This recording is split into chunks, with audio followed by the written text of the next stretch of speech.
A blessed and a pleasant day to each and every one of us. Tayo po ay darako muna sa ating opening prayer, asking our gracious Holy Creator to be with us, for without His presence we cannot do anything. Aside from His presence, may it please Him to guide, lead, and bless us with an acceptable service with reverence and godly fear, for the privileged blessing to serve and worship Him this Thanksgiving evangelistic service meeting of ours. So tayo po ay manalangin. Maraming po salamat muli dakilang Diyos sa inyo pong mga biyaya, pagpapala, spiritual, physical, financial, intellectual na aming pong tinatamasa. Dagdag pa po ang pasasalamat sa biyaya, tulong para ang inyong pong ministeryo ay patuloy po na makapaghasik ng inyong aral, ng inyong ebanghelyo. At salamat po sa regular na annual Thanksgiving Evangelistic Service na gamitin niyo po kami para i-preach ang gospel and to proclaim and propagate the precious holy word. At dalangin po namin muli ang inyong pong banal na presensya, for without your presence we cannot do anything. And aside from your presence, guidance, leading, and blessing for an acceptable service to reverence and godly fear.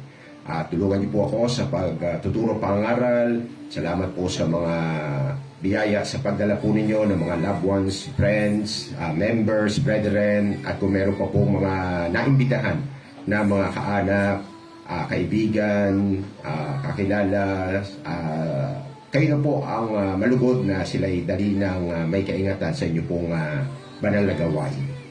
At maging sa online, sa live stream, online na service, salamat po sa pribilehiyo na makapag-reach out worldwide, global, international.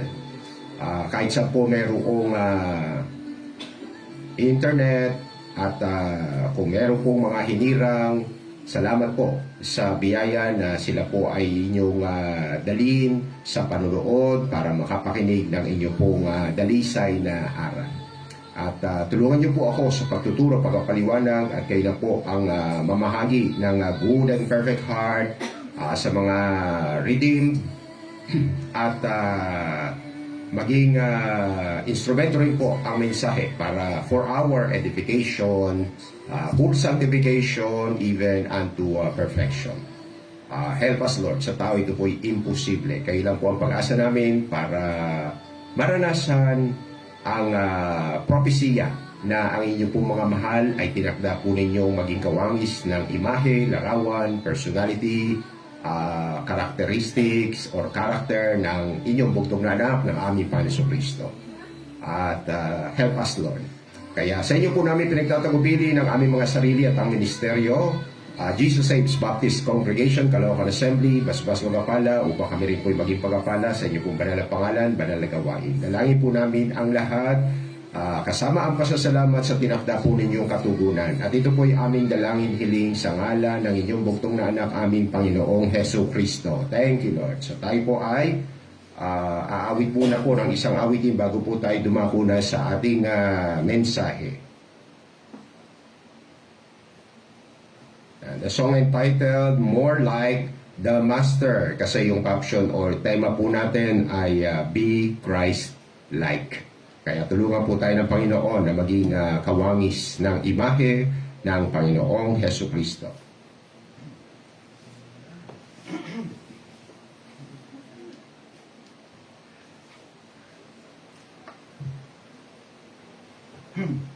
Magandang hapon po sa inyo lahat. Tayo po'y tumayo, tumawit at purihin ng Panginoon. Awitin po natin ang More Like the Master. More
So, tema po natin, topic, subject, be like Christ, maging kawangis ng Panginoong Hesukristo.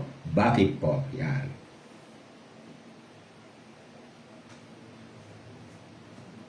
Be like Christ. Ang isa pong dapat natin i-consider ay yung pong mensahe ng Diyos sa Book of Acts. Si Lucas, physician, Dr. Lucas ang ginamit po ng Panginoon. Siya yung privilege, kaya meron tayong record ng prophecy. Acts 17:31 says, because He had appointed a day. Yung He, God the Father, at meron pong tinakda na araw. Kasi po ang Diyos ay eternal God. Kaya meron din po siyang mga layon, plano. Eternal din po yung counsel na yon.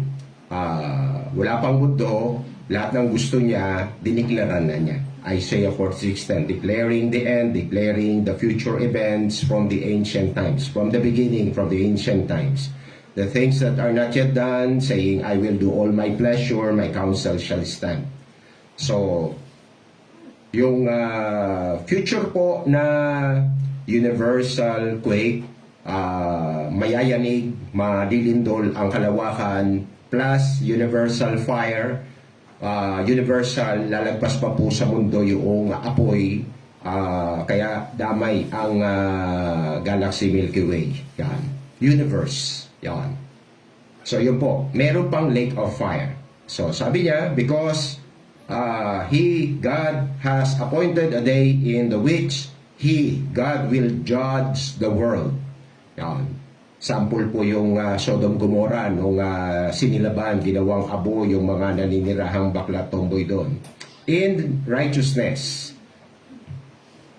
Sino ba ang possible na maligtas sa galit ng banal na Diyos? Ayan po. Hahatulan niya ang mundo, ayon daw po batay sa katwiran, by that man whom He had ordained, whereof He hath given assurance unto all men, in that He hath raised Him from the dead, His only begotten Son. The Lord Jesus Christ po ang tinutukoy ng passage na kung may pagyanig, paglindol sa universe, paglusaw ng apoy sa universe, tatamaan, apektado ang planet Earth and other planets. So, sino ba ang possible na maligtas do sa lindol na yon? Wala akong sinabi yung kinatatakutan nilang ano ba yun? The big one? Ilang intensity lang ba yung the big one? 9 lang. Tapos sa Pilipinas, worldwide ba? Hindi. Pili lang, di ba? Pero yung pong prophecy sa judgment, universal. Apektado buong planetang Earth, Mars, Mercury, Venus, Pluto, Saturn, Uranus, lahat sila. Kaya nga magkakaroon ng new heaven, new universe, new earth, new planet. Dwelleth righteousness. So kaya para po malaman ng mga tao, ako kaya ay ligtas sa galit ng Diyos, sa universal quake, sa universal fire? Di ikaw na rin ang mag-evaluate sa sarili mo. Itapat mo ang sarili mo sa katwiran ng Panginoong Kristo. So halimbawa, katwiran ng Panginoong Kristo. Tapos ito yung katwiran ko, katwiran ni Pastor Joe. Hindi umabot sa perfect righteousness of the Lord Jesus Christ. So, ililigtas ba ako ng Diyos kapag hindi pumantay ang aking righteousness, practical righteousness, sa righteousness of His Son, the Lord Jesus Christ? Hindi. Ganun lang po yung mensahe. Kaya lahat po ng mga nagba-Bible, lahat ng pastor, kasama kami, hindi kami exempted. Pag hindi kami nabiyaan na maging kapareho ng katwiran ng Panginoong Kristo, lahat kami pastor papuntang impyerno. Yan. At syempre kung pastor papuntang impyerno, yung mga miyembro na hindi rin pumantay sa katwiran ng Panginoong Kristo, sana man sila dadali ng Diyos. Pareho din. Yan. So yan po ang mensahe doon. Kaya napakahalaga nitong topic na ito.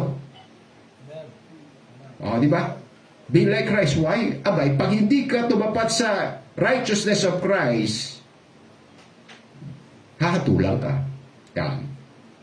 So si Pablo naman po ang kinontrol ng Holy Spirit. Yung bang pinaliwanag ng pastor ayon sa Acts 17:31, ganun din ba paliwanag ng ibang apostol? Kaya lipat tayo sa ibang writer, di ba? Si Pablo. Siya po ang pribileyo na kinontrol ng Holy Spirit. Holy men of God spake as they were moved by the Holy Ghost, di ba? Kaya inspired siya. Hindi to basta will of man. So, kinontrol siya ng Holy Spirit. Ano mensahe? Romans 10:1-4. Brethren, mga kapatid kay Kristo na miyembro sa Church of Christ, Church of God, sa lokal ng Roma. Yan. So, mga baptized believer po mga sinulatan. Brethren, my heart's desire and prayer to God for Israel, kababayan niya. Benjamite siya. Benjamite galing sa 12 tribes, di ba? Ni Jacob, ng Israel. So, yung mga Israelita, pinagpe-pray niya that they might be saved. Yan. So, hindi siya Diyos, ha? Pero bakit mo pinagpe-pray na maligtas? Ha? Diyos ka ba? Alam mo ba na hindi sila maliligtas o maliligtas sila?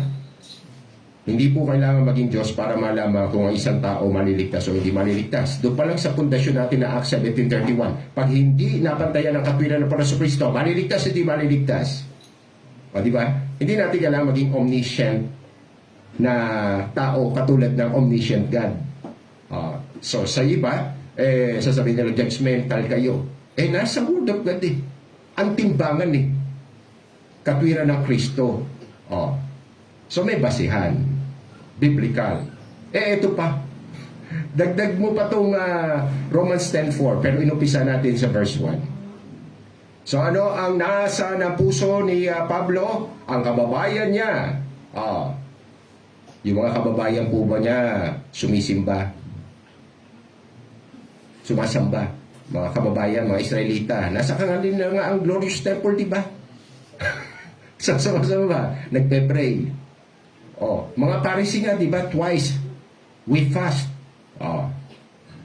Sa isang linggo yun, twice we fast.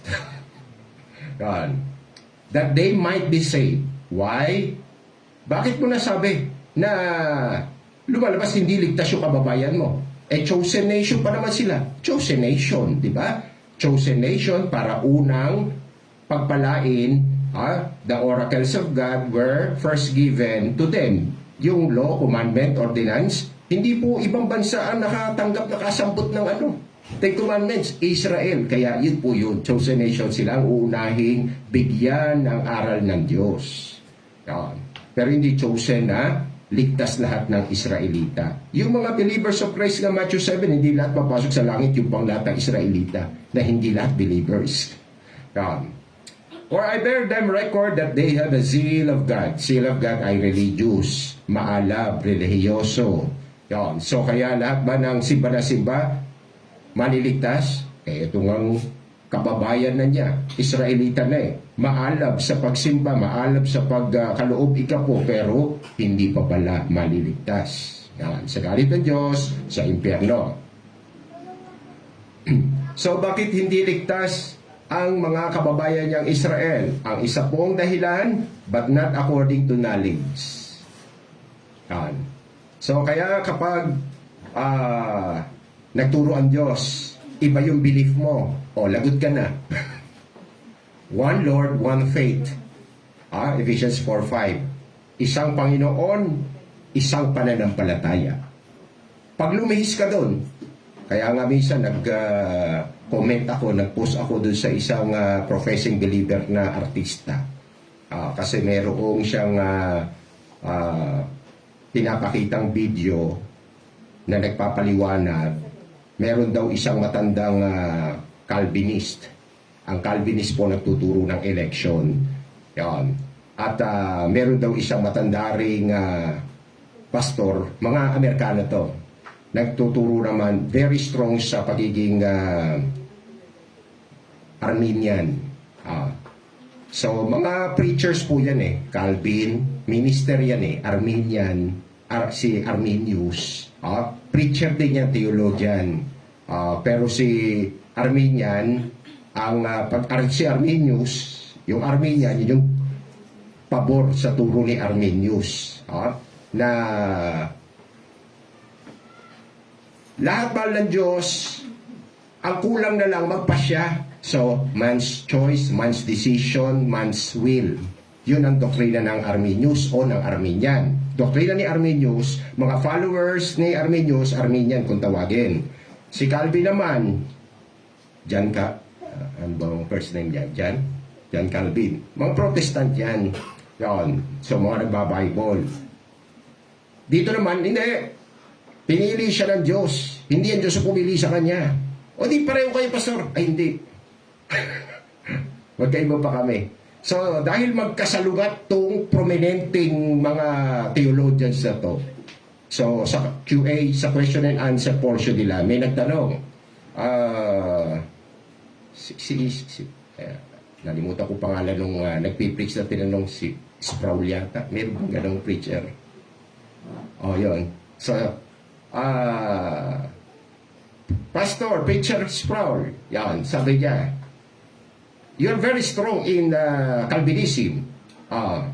And si Billy Graham. Si Billy Graham naman ay very strong sa pagiging Arminian. Yan. Tapos ito tanong. Ano ang masasabi mo? Magkikita ba kayo sa langit ni Billy Graham? Ang tagal daw bago sumagot. Kasi controversial issue yun Tapos pagkatapos sa matagal na pagsagot, sabi ba naman no. Wow.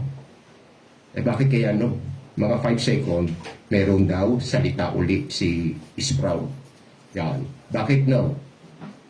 Marami po kasing nag-a-acknowledge, nag-o-honor, nagre-recognize kay Billy Graham bilang mga believers.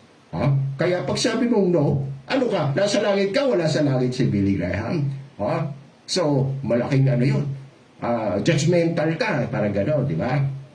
Sabi niya, sa dami raw na parang na-accomplish ni Billy Graham, napakalapit niya sa Panginoon. Kung kukumpara naman daw sa kanya, napakalayo niya sa Panginoon. Kaya hindi raw sila makikita. Ano masasabi niyo sa sagot? Walang kwenta. Maski sino pa nanonood. Bakit? May ginamit bang verse? Wala. Doon pa lang, mali na, masama na. Diba?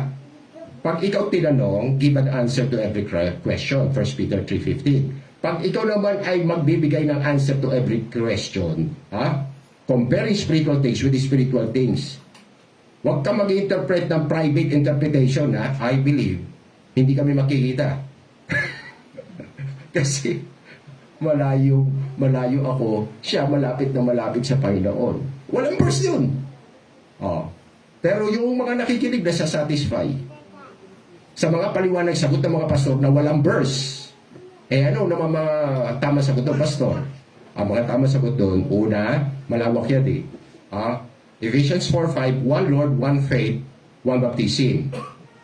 So kaya, kung may mali akong doktrina, kung si Sproul, diba? Hindi kami makikita kung siya yung tama ang doktrina. Kung siya ang mali ang doktrina, hindi kami makikita kasi mali yung doktrina niya. Ako yung tama.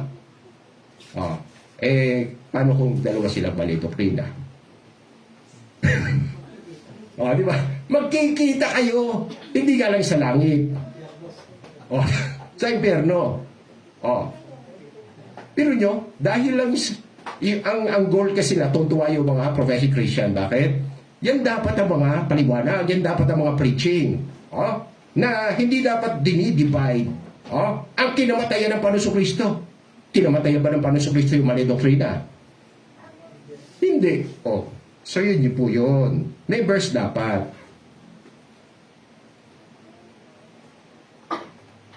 As God of truth, Deuteronomy 32:4. John 14:6, I am the way, the truth, Son of God. John 16:13, He will guide you into all truth. Ama, truth. Anak, truth. Holy Spirit, truth. Tapos sasabihin ng mga Christians, nananahan ng Diyos, Ama, Anak, Banal na Espiritu sa akin. Tapos may mali kang doktrina.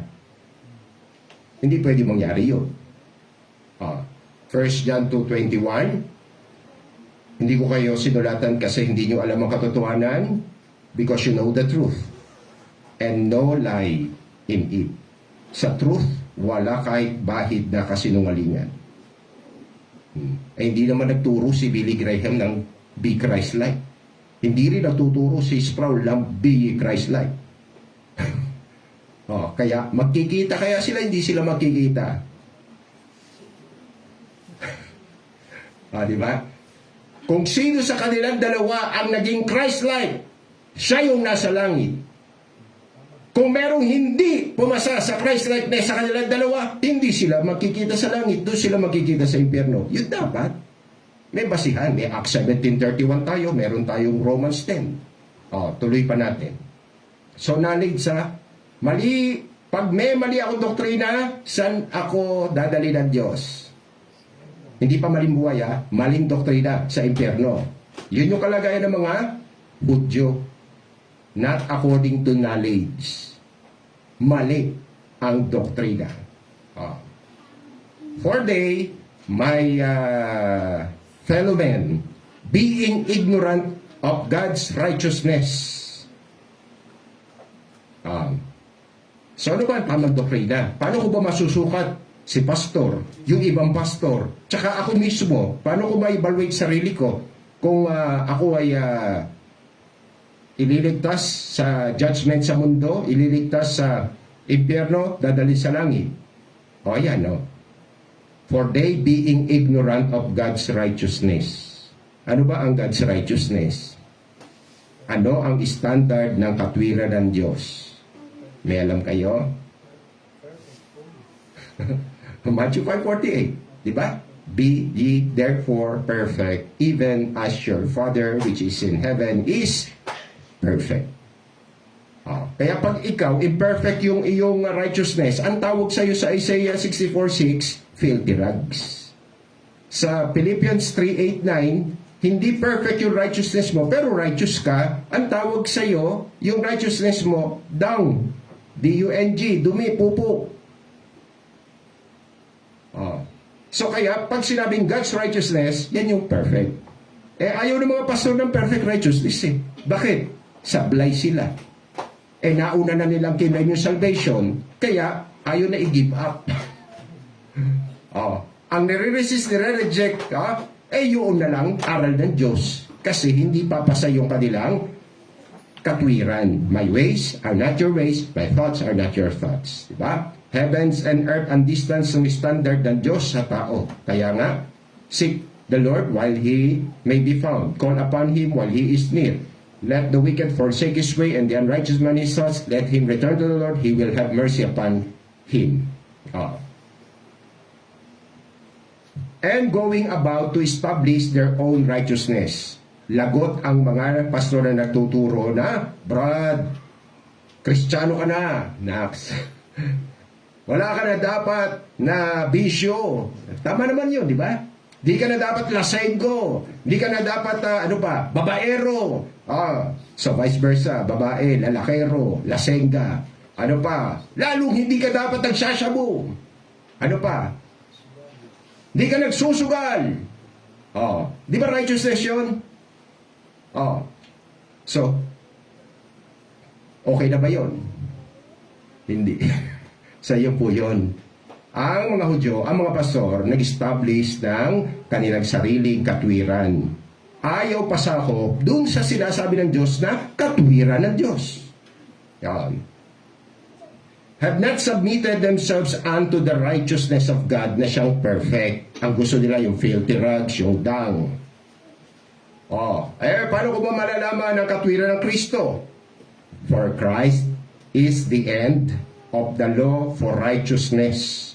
Ang topic, righteousness. Paano ko malalaman ang katwiran ng Ama? Hindi naman nagpapakita ang Ama. Yung Ama hindi nagpakita, pero nagkatawang tao yung Anak. At yung Anak, express image, brightness of the glory of the Father. Pantay na pantay sila. Kaya, kung hindi man nakita ng tao ang Diyos Ama, ang basihan ng katwiran ay katwiran ng Panginoon Kristo. Ano ang morality niya? Ano ang spirituality niya? So, Pag hindi ako, so babalik ka sa Acts 17:31, pag hindi ka tumapat sa righteousness of Christ, ay, hahatulan ka. To everyone that believeth. Eh, yung pinanggalingan ko ang landmark eh. Sabi, Pastor, masama na pala sumunod. Ha? Kailan naging masama ang pagsunod? Eh kasi sabi rito, Christ is the end of the law. Tinuldukan ba naman? Eh wala naman tuldok yun. So, kita nyo, baptist na yun, landmark na yun. Pero, may Holy Spirit ba yun? The Holy Spirit, He will guide you into all truth. Eh, lie yun eh. Oh, righteousness ang context. Hindi sinabing katapusan na ng kautusan, huwag na kayo sumunod. May pahabol pa siya. Pag sumunod daw sa Diyos, flirting Moses, cheating Moses, abay napasama ka pa. Oh. To everyone that believeth. Yan. Acts 1:1, si Lucas po muli ang ginamit para ma-preserve yung inspired message. The former treatise or the former epistle, the former letter have I made, O Theophilus. So, ang recipient nung Acts, si Theophilus. Pero syempre, pwede gamitin sa church. Kasi God's message yun. Of all that Jesus began both to do and teach.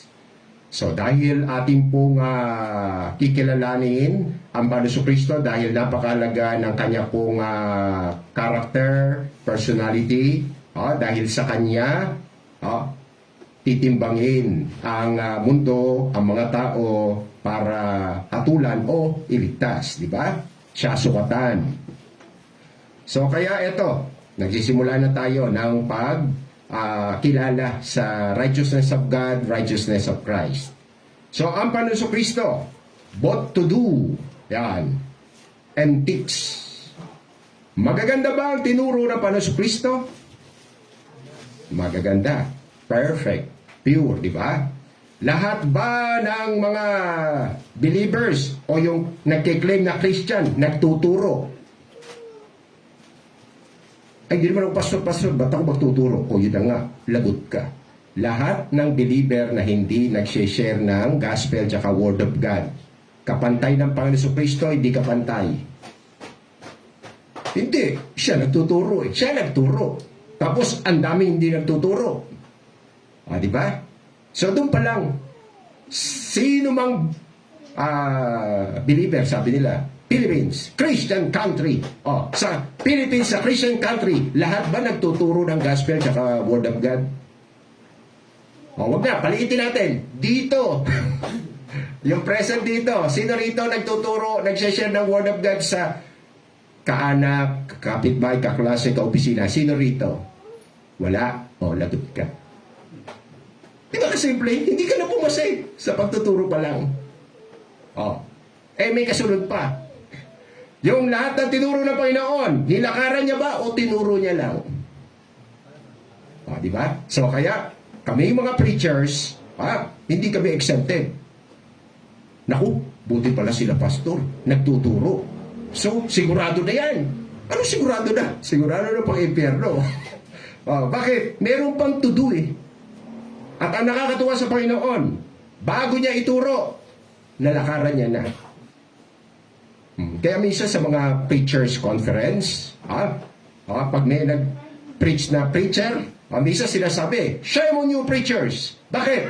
You preach. You talk. Pero, you do not, walk. Puro talk. Kaya, sa mga nagturo, dapat tama pa. Kasi pagbalik, damnable heresy po ang maling doktrina, kaya hindi pwedeng palagpasin ng Diyos. Pag maling doktrina, lie. So, hindi truth. Kaya hindi rin pwedeng palagpasin ng Diyos. Sila na gumagawa ng kasalanan at umibig, sila na gumagawa ng kasinungalingan at umibig sa kasinungalingan, Revelation 22:15, sa labas ng karya ng Diyos. Kaya hindi pwedeng magkita yung magkaiba doktrina sa langit. Yung pang to do, ginagawa ng Panginoon Kristo ang mga bagay na kanyang tinuturo. Yan. So, yan po ang Panginoon Kristo, Kaya yung mga hindi nagtuturo, di ba? Bumanda ka na sa impyerno. Sa lahat na nagtuturo, hindi mo nilalakaran yung tinuturo mo, humanda ka na rin sa impyerno. Yan. Hebrews. So, paano sa Kristo po ito? Lagi.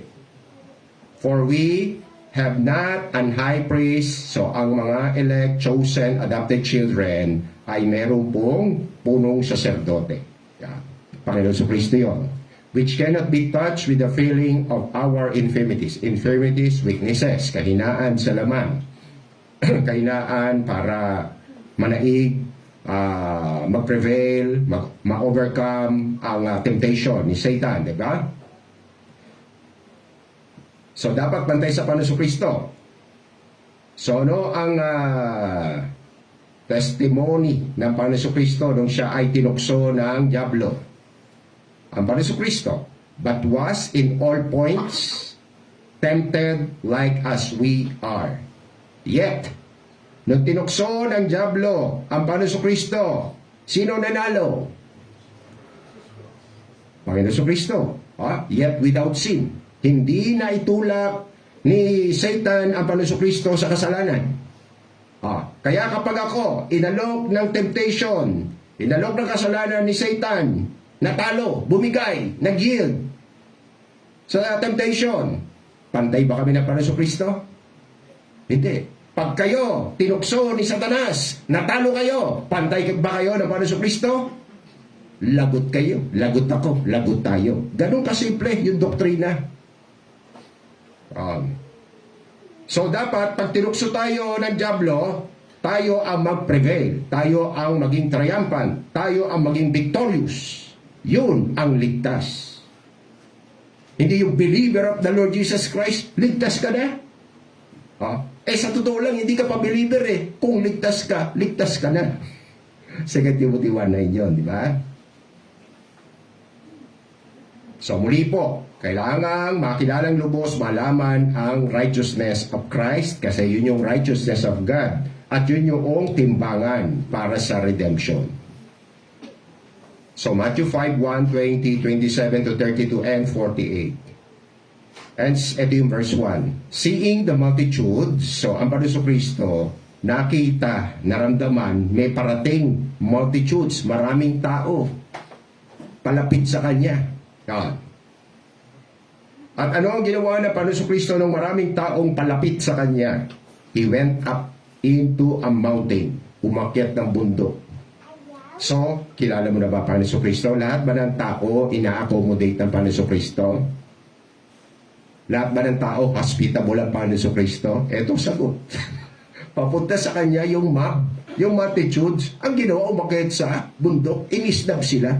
Kaya akala ng tao, sila lang marunong mag-isnab sa Bible, sa true church. Time will come, iisnabin ka rin ng Panginoon Kristo. Bakit? What a man soweth, he shall also reap. Pag may kailangan na ang tao, doon, habol-habol sa Panginoon. Pag walang kailangan, doon, pasyal-pasyal, layo-layo. Di ba? Kaya nga yung kaninang kinote ko sa Isaiah, di ba? Seek the Lord while He may be found. Call upon Him while He is near. Gusto mo ba yung ganyan? Panahon na, Lord, manunumbalik na ako. Kanino? Aalis na ako. Hindi kita haharapin. Tapos na palugit ko sa iyo. Seeing the multitudes, He went up into a mountain, and when He was set, His disciples came unto Him. Disipulo, believer, baptized, at committed. Bakit committed? Biro nyo. Magagather po tayo sa bundok. Sino ang dadalo? Pastor, sa bundok? May aircon ba? May upuan ba? May maganda bang lokasyon? Bundok nga eh. Kalikasan lang. Di ba? Sumunod ang mga baptized believers. So, yung mga disipulo, lahat ng sumunod sa bundok, papapasukin ba sa langit? Hindi. Paano yung hindi sumunod? Yung sumunod niya, hindi pa mapasukin sa langit, yung hindi pa sumunod. Hindi mo talaga kilala ang Diyos at ang katwiran ng Diyos. Kaya sa mo naman kinuha, Pastor, na sumunod na nga Devoted, dedicated na nga sa mga gathering, hindi pa rin papasok sa langit. Kaya nga may verse 20 pa tayo eh. Ito yung verse 20.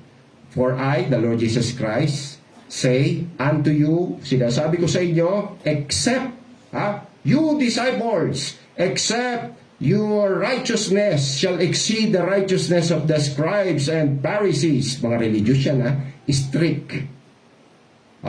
Mga morally upright yan. Pero, ano sabi?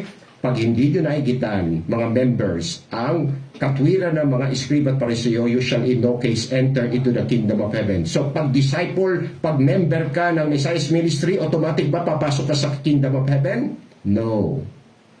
Dapat tama aral mo, dapat tama buhay mo, at paano maging tama ang buhay? Matuwid ka. Anong klaseng katwiran? Katwiran ng Kristo, katwiran ng Ama.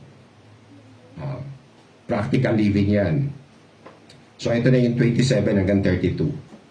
Sinasummary lang natin. Sinasummarize yung kabuuan ng Matthew na 5:48 verses. So ito po, kinlarify ng Panginoon. You have heard that it was said by them, scribes and Pharisees. Ano ang turo nila sa kongregasyon nila? Thou shall not commit adultery.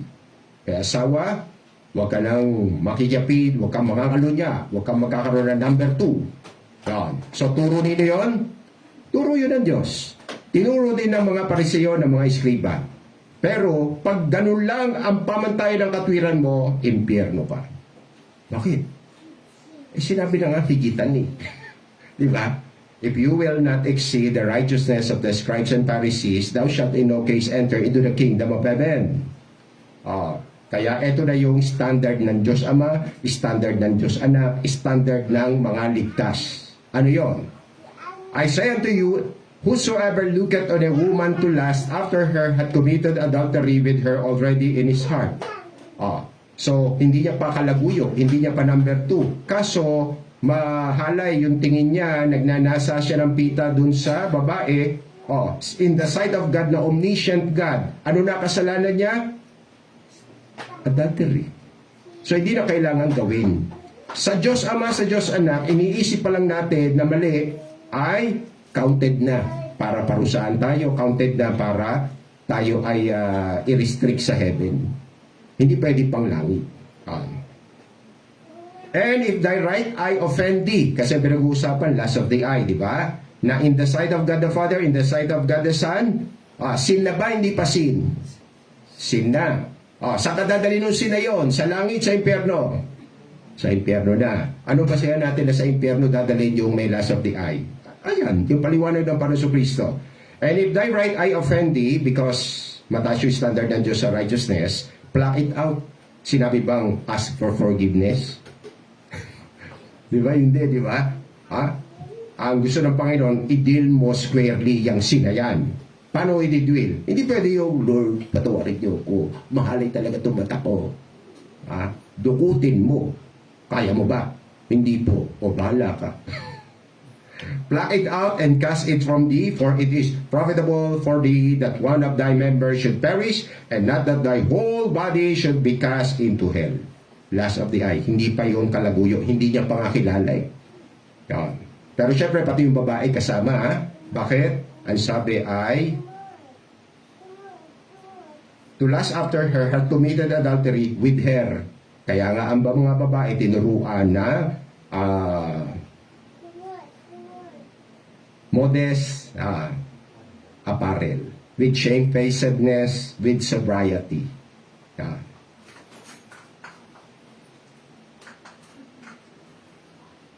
And if thy right hand offend thee, galing pa rin po ito sa subject na adultery. Yung isa, last of the eye pa lang.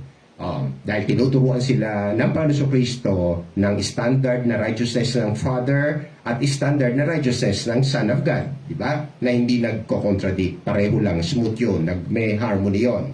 And if thy right hand offend thee, so, kung ang kanang kamay mo ang dahilan, bakit ikaw ay nagkakasala against God, the Holy God? Adultery pinag-uusapan. So, ito yung chancing. Yung isa, hindi pa nang chancing, ha?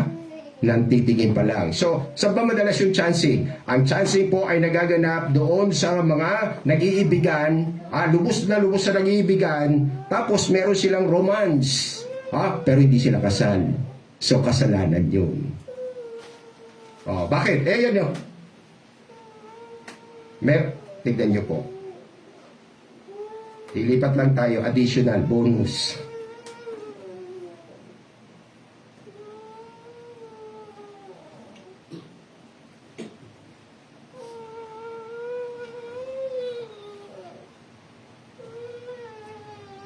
Marriage, kasal, is honorable in all. Sa lahat ng mabuting pasya ng tao, babae at lalaki, ang karangal-rangal daw ay magpakasal. Yan. At kapag kinasal, ang higaan, honeymoon, pagtatalik, pagsisiping, undefiled. Hindi siya kabasusan sa Panginoon. But, warmongers, prostitution, prostitutes, di ba? Hindi kailangan ng nagmamahalan dyan. Bayaran lang yan di ba? Prostitute, callboy, binayaran, and adulterers, so hindi nila asawa yung katalik nila. Kaya, prostitution, adultery, God will judge. Yan. So, kaya kahit anong tindi ng pagmamahalan ng dalaga at binata, pero ay magpakasal, pero merong romance, merong physical contact, lagot sila. Nagfo-fall sila sa adultery. Wala silang pagkakaiba doon sa whoremongers or whore, di ba? So, lalo silang hindi makakaasa ng langit, ng salvation. Bakit? God will judge nga po Ayan So, sa baan judgment, sa hell po yun. Yan. So, bonus na lang po yan. So, balik po tayo doon sa Matthew. So, yan po yan. And if thy right hand. So, ibig sabihin, hindi binigyan ng Diyos ng karapatan, lalaki at babae, na mag-express ng kanilang love sa romance hanggat hindi kasal. Yan. So, kapag pinilit nila, pwede silang pabayaan ng Diyos. Bakit? Sisingilin naman sila raw di ba? God will judge. And cast it from thee, for it is profitable for thee that one of thy members should perish, and not that thy whole body should be cast into heaven. Tama, mali. So, mali. Buti na lang, gising pa kayo. Hell talaga, di ba? So, sino ang dadalhin sa hell? Yun lang bang prostitute? Tsaka yung pumapatol sa prostitute? Yun lang bang may number 2? Yun ang angaliwa? Hindi. Yung may lust of the eye, tsaka yung hindi mapigilan ng physical contact, hindi pa sa kasal, yun yung mga candidate sa hell. Kahit anong Bible yung, kahit anong true church sa puntahan nun, sa hell yung. Ano pa? It hath been said, whosoever shall put away his wife, yung mga hindi magkasundo, di ba? Maghiwalay na lang tayo. Mag-divorce. Banal na lang tayo. So, malaki po ang posibilidad ng mga naghihiwalay na pupunta sa impyerno. Bakit naman? Nagpakasal. Diba? Ano ang vow sa marriage? In sickness and in health. In richer and poorer. For better, for worse. Till death. Does part. So, marriage vow, panata, sumpaan, pangako. Kailan daw sila maghiwalay? Yung mga nagpapakasal? Tayo'y maghihiwalay lang pag may namatay. Paano kung hindi pa mamamatay? Naghiwalay na. Tinupad ba nila yung kanilang vow? Hindi. So, ang Diyos ba natutuwa sa mga nangako na hindi tinupad? Di ba? Sa Kanya, be sure you pay thy vow. Kung hindi, nagkakasala ka, pananagutin kita. Dalawang bagay lang na pwede maghiwalay ang tao na hindi siya susupay ng Diyos. Nagpakasal tapos naghiwalay, dalawa. Yung isa, hindi niya kaya yung fornication na ginagawa ng partner niya. So, hindi siya masisisi ng Diyos. Diba? Hindi niya masikmura Yung isa naman, faith. Naghamon yung hindi nakakaintindi ng Bible, Kung ikaw puro ka Bible, kung ikaw ay puro doktrina, hihiwalay ako kayo. Pangalawa yun. So, doon muna tayo sa unfaithfulness, sa cheating. It had been said, whosoever shall put away his wife, let him give her a writing of divorcement. Ang dami pong hindi nakaintindi ng divorcement. Akala nila, ang writing of divorcement mula sa panahon ni Moses at hanggang panahon natin at sa hanggang sa future generation, mali ang intindi lagi ng divorcement. Ang writing of divorcement po, legal na separation, paghihiwalay, hindi legal na pwede ka na mag-asawa uli kasi divorce ka na. Sa muna naman kinuha pastor, sa paliwanag ng Panginoon. But I, the Lord Jesus Christ, say unto you, whosoever shall put away his wife, saving, provided for the cause of fornication. Kinukonsider ng Diyos yun. Hindi faithful yung spouse mo. Gusto mo maghiwalay kayo? Wala kang dapat alalahanin, hindi kita susumpain. Siya susumpain ko, pero ikaw hindi. Pero susumpain din kita. Pag ikaw, buhay pa siya, nag-asawa ka na, pareho ko na kayo susumpain.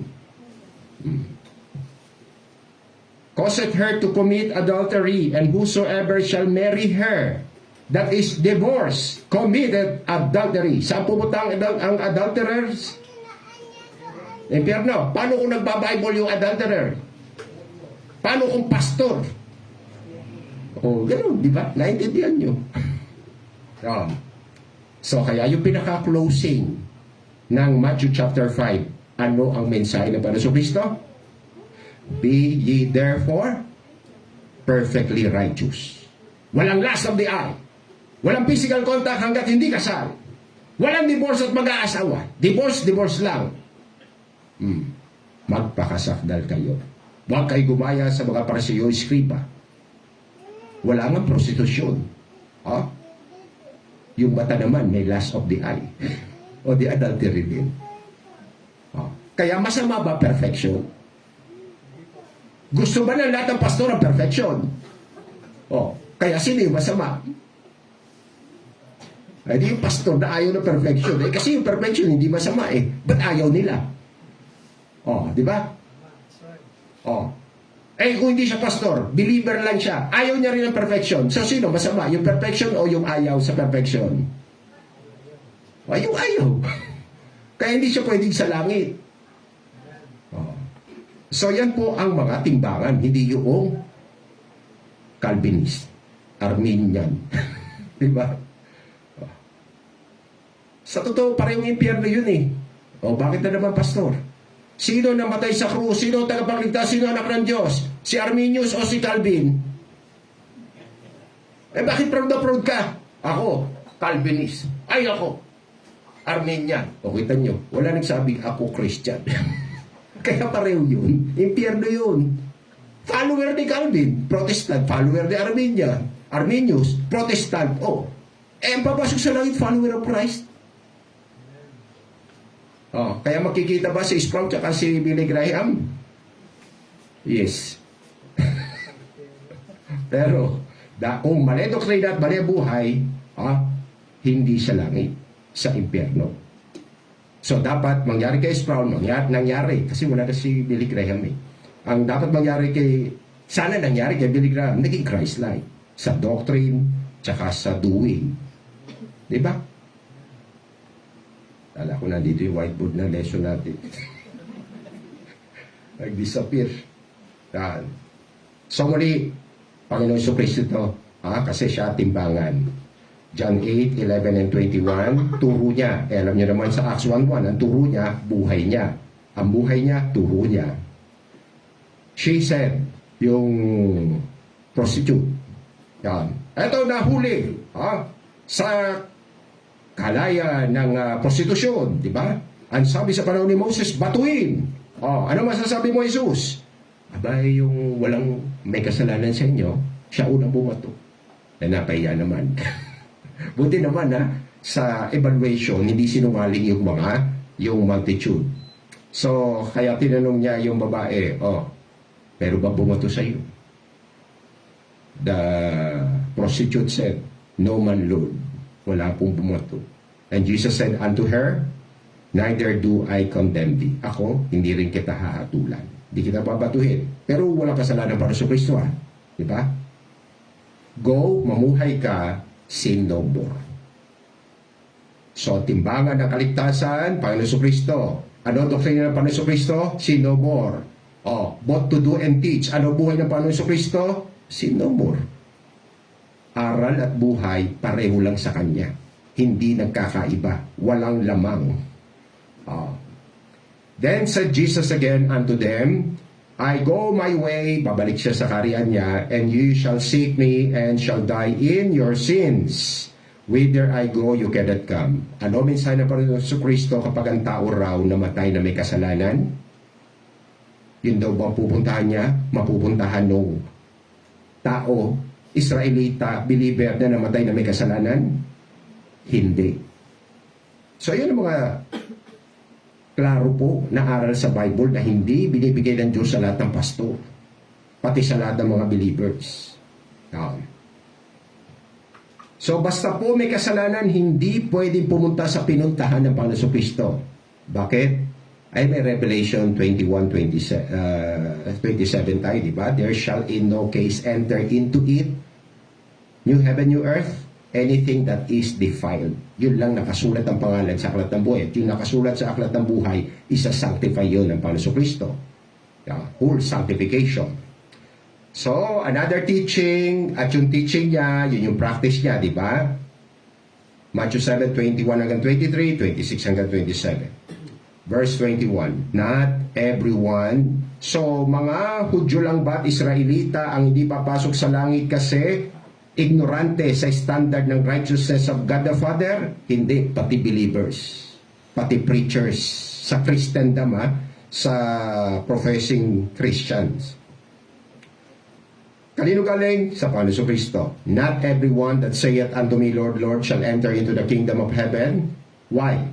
But he that doeth the will of my Father which is in heaven. So, kaya kailangan malaman natin ano kalooban ng Diyos, ano gusto ng Diyos, ano kautusan ng Diyos. Dapat masunod yun. Hindi pwede yung believer lang tayo, preacher lang ako. Many will say to me in that day, judgment day, great white throne judgment, Lord, Lord, Lord, Lord, oh. So, hindi sila atheista. Believer sila, preacher pa nga eh. Lord, Lord, have we not prophesied in thy name? Oh, mga ngaral. Di ba kami nangaral sa iyong pangalan? Oh, hindi sa pangalan ni Calvin, hindi sa pangalan ni Arminius. Kanino pangalan? Kay Kristo. Oh, pinapasok na sa langit yung mga ngaral ng Kristo. Biro mo. Kaya sa mo, ang lakas ng loob, pastor, sabihin na impyerno yung dalawa. Eh bakit? Eh dapat, eto nga eh. Kristo pa pinapangaral sila eh. Pangalan nila ang pinasikat nila eh. Calvin at Arminius. Oh. And in thy name have cast out devils. And in thy name done many wonderful works. Miracle workers pa. Yan yung tipo ng mga pangalan ng simbahan eh. Jesus heals. Diba? Oh. Bring the sick. Bring the lame. Bring, ano pa ba? The blind. Oh. Bring the dead. Pagagalingin namin yan. Bubuhayan namin yan. Oh, tapos hindi pala papapasukin sa langit. Why? And then will I profess unto them, preachers, miracle workers, I profess unto them, I never knew you. Eh yung new love yan eh. Adam knew Eve and she conceived. Biro nyo, kung literal lang na new, ang ibig mo sabihin, una, mali na literal na kilala. Bakit meron bang taong hindi kilala ng Panginoon Kristo? Eh omniscient yun. Oh. So ano yung gamit ng you? Intimate na relationship po yan. Love yan eh. Kaya kita nyo, I never knew you, I never love you. Meron bang mga hindi mahal na Panginoon Kristo? Ang dami. Sino mga hindi mahal na Panginoon Kristo? Believer, hindi believer? Pareho. Tatalino na talaga sa Bible ng mga taga-Jesus. Pareho eh. Ang kausap dito, believer eh. We prophesied in thy name. Cast out demons in thy name. Mga believers to eh. Kaya yung hindi ka pa believer, paano ka mamahalin? Yung mga believers eh, hindi nga mahal eh. So, paano kung makikilala ang mga believers, pastor, na hindi mahal ng Panginoon Kristo? Depart from me, you that work. Yun. sino mang pastor, sino mang nagba-Bible, baptize, na gumagawa ng mali, masama, mahal o kinamumuhian. Kinamumuhian. Kaya kung kinamumuhian, saan dadalhin pag namatay? Sa impyerno. Kaya nga hindi papasok sa langit. Diba? Ano ba yung iniquity? Ayan din. Everyone that heareth these sayings of mine, yung mga believers of the Lord Jesus Christ na patuloy na laging nakikinig ng kanyang aral, and doeth them not, shall be likened unto a foolish man, which built his house upon the sand, and the rain descended, and the floods came, and the winds blew, and beat upon that house, and it fell, and great was the fall of it. Bakit hell yun? So, ano yung iniquity? Nakikinig ng aral ng Panginoon o hindi nakikinig? Nakikinig. Ay, paano yung hindi pa nakikinig? Wala ka ng puwang sa langit. Sa mga nakikinig, meron pang hindi papapasukin sa langit. Yung pang ayaw bumakinig. So, sino sa mga nakikinig yung kinamumuyan niya, yung hindi niya mahal? Pakinig lang ng pakinig. Pakinig lang ng pakinig. Pero ayaw gawin. So, Luke 2:49. Ang timbangan ng kaligtasan, timbangan ng pagmamahal ng Diyos, katwiran ng Kristo. Ang Kristo, both to do and teach. Yan. Luke 2:49. And he said, the Lord Jesus Christ said, 12 years old siya, unto them, nasa Jerusalem temple siya, yung them, si Joseph at si Mary, ang kausap niya. How is it that you sought me? Ba't niyo po ba ako hinahanap? Ba't di ka namin nahanapin? 12 anyos ka, tapos na tayo sa Feast of Unleavened Bread, sa Feast of Passover. 1 week yun. Taga Nazareth, Galilee tayo. Tapos na tayo gumanap sa Jerusalem nung dapat natin gampanan. Hindi ka sumabay sa amin sa pag-uwi. Ba't di ka namin hanapin? So yun yung sitwasyon, di ba? Sumagot siya, how is it that you sought me? Wish you not that I must be about my Father's business? So galing tayo sa morality, sa uprightness. Kumusta ang righteousness, morality, uprightness of the Lord Jesus Christ? He was tempted in all points, yet without sin, sinless. So morality issue, 100% perfect siya. Ngayon pupunta naman tayo sa service. Bukod sa sanctification, practical sanctification. So sa practical sanctification, sino rito ang panday na sa Panginoon Kristo? Pastor, hindi pa. Yun yung totoo eh. Di ba? Kaya wala kang dapat na ikahiya. Totoo yun eh. Ang masama, hindi ka pa pumantay sa katwiran ng Kristo, nag-aangkit ka ng ligtas. Kasi bakit? Dinagdagan mo pa yung kasalanan mo, hindi ka nakakapantay sa morality. Ipinilit mo pa yung damnable heresy mo, reprobate faith mo. Di lalo mong gagalitin ng Diyos. So, biruin nyo yun, sa morality, pang-impyerno tayong lahat. Paano pa yung spirituality? Yung spirituality yung service. Eto, Panginoon Kristo, ano raw ang nararapat sa Kanya at nararapat sa mga papasok sa langit? Pabayaan ang gawain ng Ama o maging tapat sa gawain ng Ama? Di ba? So, kaya pag hindi na ako faithful sa Father's business, Christ-like ang aking bang righteousness? Hindi. Kaya papapasukin ba ako sa langit? Pag ako ay unfaithful worshiper? Diba? Kaya maski hindi, walang pangangaliwa, walang sugal, walang bisyo, pero hindi aktibo, hindi tapat sa gawain ng Ama. Impyerno ang believer, impyerno ang preacher. Bakit? Hindi sila nagpantay sa katwiran ng Panginoon. Yung maglingkod Kalikuan o katwiran? Di ba katwiran? Kaya hindi po yung morality lang yan. Kasamaan ang hindi maglingkod. So, saan mo lalagay ang Panginoon Kristo? Sa sakdal na paglilingkod o sa pagpapabaya sa gawain, sa business ng Father? Di ba? Sa pagtatapat, sa pagpapahalaga, sa gawain ng Ama. Maski nga hindi niya kasama tatay nanay niya, basta nasa ministry siya. Katwiran ng Kristo yun, di ba? Wala akong kasama, wala akong kasabay. Dadalo ko pag may kasabay. Panglangit, pang impyerno.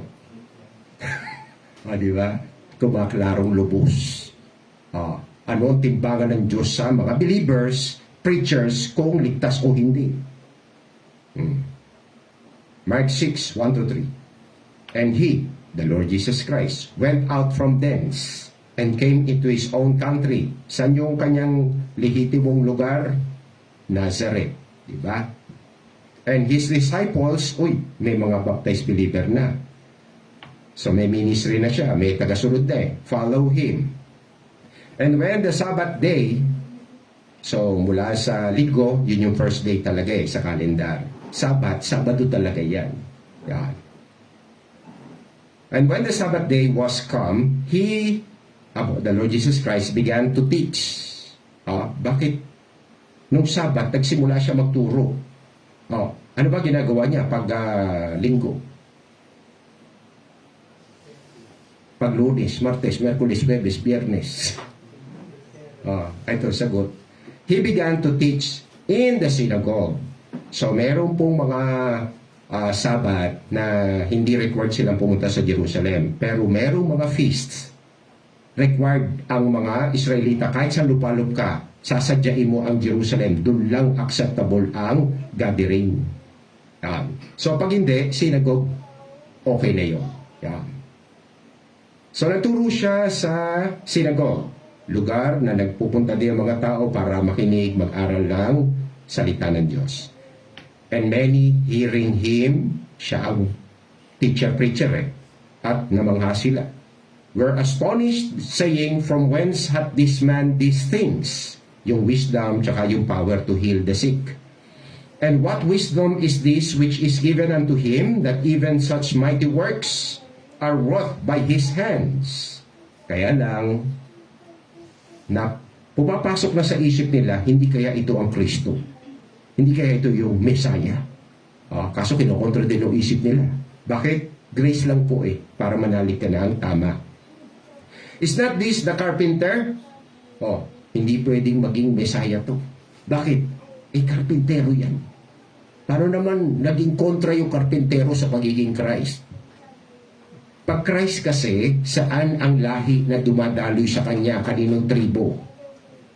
David's, Judah. Di ba? Si David, kumusta ang financial, economical status, condition? Di ba? Kung ikaw, Messiah, ikaw ay kalahi ni David. Si David ay hari ikaw karpintero. Sana man lang inhinyero ka. Di ba? So, offended sila, bulag sila, dahil lang sa work ng Panginoon. Nalimutan nila yung prinsipyo na humility of no reputation, di ba? Is not this the carpenter? Tapos ito pa ang kinatitisuran nila. Ang alam natin sa Messiah, virgin birth. Paano magiging virgin birth yung Hesus Kristo na yan? Anak siya ni Mary, di ba? Si Mary may asawa si Joseph, the brother of James, Joseph, Judah, Simon, and are not his sisters here with us? And they were offended at him. Hindi pwede maging virgin birth yan. Ang daming kapatid So foolishness na naman tsaka brutishness. Bakit? Panganay yan Kung ang basihan nyo maraming kapatid, sumunod lang yun. So meron din possibility virgin birth yan. Kaso yung may asawa kasi si Mary. Bakit? Kung nilukuban nga na ang kapangyarihan ng kataas-taasan Diyos, O, di ba? So, walang imposible sa Diyos. O, kaya, lahat naman yung faith po, kung ibibigay ng Diyos. Yan. So, offended sila. Yan. So, kaya dyan, makikita po natin, I must be in my Father's business. Nagpabaya ba ang Panginoon Kristo sa gawain ng Ama? Hindi. Lahat ba ng believers, kapareho ng Panginoon Kristo na hindi nagpapabaya sa gawain ng Ama? O, di ba? Eto pa. Pastor, kasi hindi mo lang alam. Grabe yung trabaho ko. Talagang papaguring ka. May exhaust ka. O, ang Panginoon Kristo, ilang araw ba nagtatrabaho bilang karpintero? Di ba? Kailan lang siya humihinto ng kontrata? Kaya once na nagbilang ka, busy, ay talaga busy. Pagdating na nakamatayan, ano ba ito ba? Busy yata ang Diyos hindi pa ako sinusundo. Tapos ito pa, notice, di ba? Ang Panginoon hindi nagpabaya sa spiritual business, Father's business. Yung secular business, nagpabaya ba siya? Di ba? Balanse doon sa Romans 12:9. 11. Di ba? Not slothful in business. Huwag tamad sa trabaho sa negosyo. Fervent in the spirit, serving the Lord. Kaya once na mayroong nagsalita, Pastor, alam mo, grabe ang puyat at pagod ko, kaya talagang lagot ka. So, Panginoon, hindi grabe ang pagod at puyat. Para sabihin sa Diyos, pagod ako sa kalalagari ng mga troso, Ama, pahingay mo muna ako. Pag nakarecover na ako, sige, sa isimba na ako. Pag malakas-lakas na ako. Wala tayong nakitang ganun, di ba? Ayun, kita-kita. Karpintero, may trabaho. Pero pag araw ng gawain, dun siya sa sinagoga. Yan. So, napaka-faithful niya, di ba? So, hindi lamang siya victorious, triumphant against Satan, against the devil sa mga temptation. Sa service, faithful din siya. Yan. And it was at Jerusalem. Diyan ba nakatira para sa Kristo? Hindi, Nazareth, Galilee. Mga isang araw na biyahe. Yun ang layo ng Galilee sa Nazareth sa Jerusalem.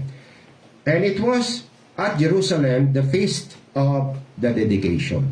So katulad niyan, feast of dedication. Pwede bang sumamba sa sinagoga? Hindi. Sample yan, katulad ng Feast of Unleavened Bread, na doon kayo pupunta sa Jerusalem, kahit saan kayo nakatira. So, kaya kahit siya nakatira sa Nazareth na isang araw ang biyahe papuntang Jerusalem, kaso may schedule ng pagdiriwang para sa dedikasyon. And it was winter. Malamig, may konting yelo-yelo. Yan. And Jesus walked in the temple in Solomon's porch. So, dumalo, Panginoon, hindi dumalo. Dumalo. Winter yun. Pag umulan, nako, dadalo pa ba ako? Umuulan Baka mabasa yung bumbunan ko, sipunin pa ako.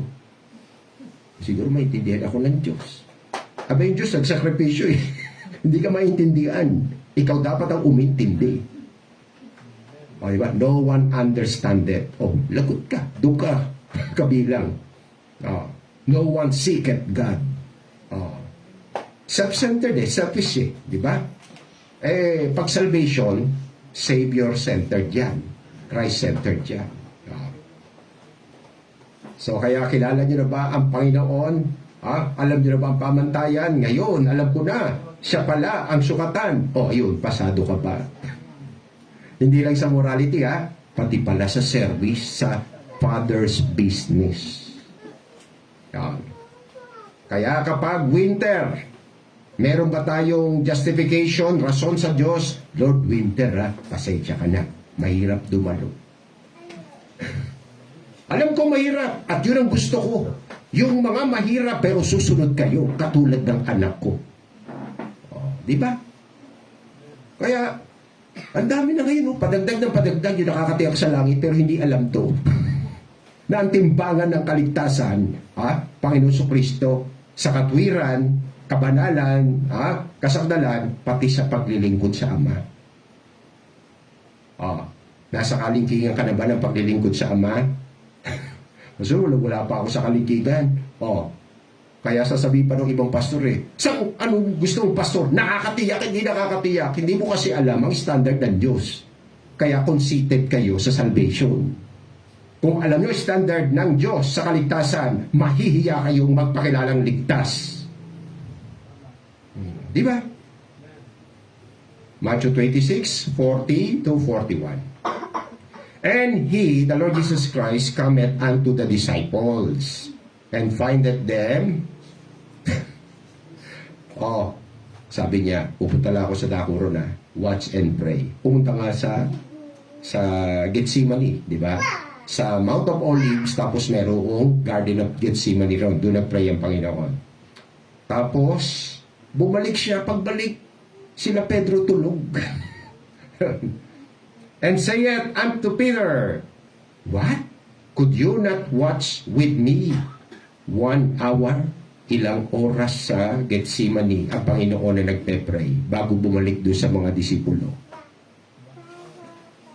Di ba? Christian na ako. Naging Christian na ako. Prayerful ka ba? Di ba? Christian na ako. Naging Christian na ako. Worshipper ka ba? Yun yung nauna natin Di ba? Faithful worshiper ka ba? Kapareho ka bantay ng Panginoon Kristo? O ngayon iba na. I must be in my Father's business. Ano na naman yung isa pang Father's business bukod sa worship? Prayer, supplication, petition. Communication. Diba? So, ilang oras ka nagpe-pray? Pastor, ang tagal nun. Yung 1 minuto ko, hindi ko pa maubos Tapos na 1 oras pa. Kita mo na? Kaya yung mga nakakatiyak sa langit, tsaka yung nagsasabi, hindi lang kami taga-langit, kami bride of Christ. Una, sa morality, pasado ba? Pangalawa, sa faithful worship, pasado ba? Ito pa isa, sa faithful prayer, pasado ba? Bagsak natin. Tapos dumarami na akong born naging Christian, dumarami na pupunta sa langit, kasi nungalingan po yun. Watch and pray that you enter not into temptation. The Spirit of God indeed is willing to worship, willing to pray. Ba't hindi willing to worship at willing to pray? Yung mga nagsasabi, saved na ako. Di ba? But the flesh is weak. So ang flesh, malakas ba sa pananambahan yan? Hindi. Malakas ba sa pananalangin yan? Hindi. Asa laman yan. So, hindi pa yan spiritually quickened. Hindi pa born again yan.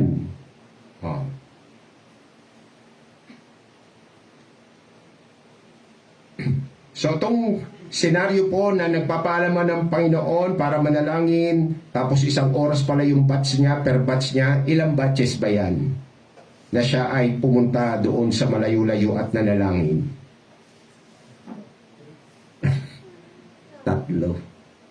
3 times 1 hour. 3 hours. Ikaw, kumusta prayer mo? Di ba? Muli, paalala ko sa iyo, ang timbangan ng pagpasok sa langit at pagkaligtas sa katulan, katwiran ng Kristo. Matuwid bang sumamba? Matuwid bang manalangin? So kasama yun sa timbangan. Timbangan ng pagsamba mo, timbangan ng pananalangin mo, itatapat sa timbangan ng pagsamba ng Panginoon Kristo at pananalangin, lagot na tayo dyan. Kahit dito miyembro. Yung iba akala, tayo parang INC, na tayo lang yung ligtas. Hindi. Pag hindi ako pumasa sa katwirang moralidad, sa katwirang pagsamba, katwirang panalangin ng Panginoon, impyerno rin ako. And when he, the Lord Jesus Christ, had fasted 40 days, 40 nights, he was afterward anhungered. And when the tempter, Satan, the devil, came to him, he said, If thou be the Son of God, command that these stones be made bread. Si Satanas, si Lucifer, ang Diablo, nagpa-fasting hindi. Nanggugulo pa nga siya nagpa-fasting eh. Oh, gutom ka na, gawin mo ng tinapay ito. Anak ka ng Diyos, makapangyarihan ka. So, saan after si Satan? Sa puro physical food. Pero paano sa Kristo? Balanse. Kung kailangan, huwag kumain. Kumalaman sigmura, kumiruta sigmura. Nagbabasa pa ako ng Bible, nananalangin pa ako. Diyan ka muna sa tabi. So, ilan sa mga nakakatiyak sa langit ang kapareho ng Panginoon Kristo sa pagpapalaga sa salita ng Diyos at pagpapalaga sa panalangin na lilibanad niya ang pagkain. So, muli timbangan niya na Panginoon Kristo. Kaya yung nagtatalo, di ba? Sproul, Calvin. Calvinist. Billy Graham, Arminian. Oh, ang layo. Doktrina lang.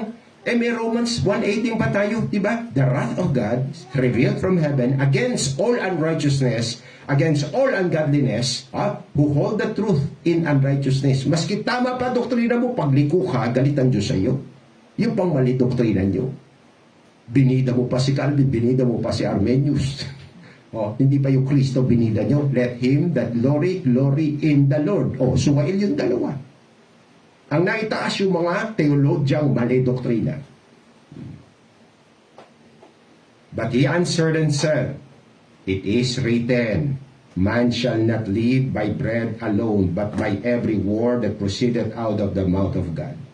Kaya yung lahat ng mga hindi interesado sa Bible, aloof sa Bible, allergic sa Bible, saan pupunta yun?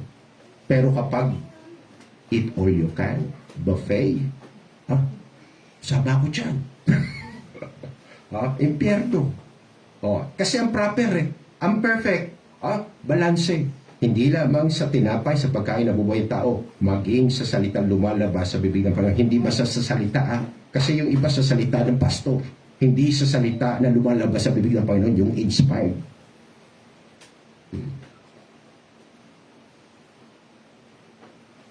Luke 10, 1 and 2. After these things, yung 12 kasi sa Luke 9, sinugo niya para mag-evangelize, para mag-disciple.